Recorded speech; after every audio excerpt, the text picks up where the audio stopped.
ఒక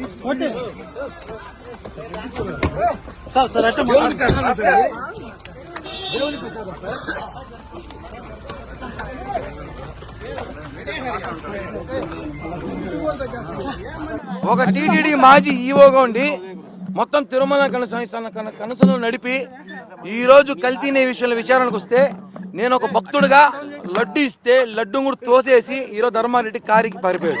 అంటే అర్థం చేసుకోండి, ఆయన లడ్డు ప్రసాదం తీసుకోవచ్చు కదా, ఈ ప్రసాదాన్ని ఇస్తే ఆయన ఈరోజు ఆ ప్రసాదం నన్ను చూసి ఆ ప్రసాదం చూసి కారికి వెళ్ళిపోయాడు. అంటే ఏమని అర్థము, ఆయన తప్పు చేశాడు కాబట్టి విచారణ అయింది. ఆయన ఈరోజు ఈ లడ్డును చూడగానే ఆయన పారిపోయాడు అంటే దీని వెనకాల ఏదో ఉంది. ఎందుకంటే ఈ లడ్డు కుంభకోణం ఖచ్చితంగా ఆయనకు మనసు కలిసి వేసిందా, లేకపోతే లడ్డూను చూస్తేనే ఆయనకు కాదేమో అనుమానం ఉంది. నేను తీసుకుంటే తిరుమల ప్రసాదం సార్, సాక్షాత్ మీ మంత్రి గారే లడ్డు బాగుందని చెప్పారు, టేస్ట్ చేయండి సార్ అని తెస్తే ఆ లడ్డూని ముఖాన్ని ఇసిరి కొట్టి ఆయన కింద పడేసి వెళ్ళిపోయాడు. ఇది కరెక్ట్ కాదు.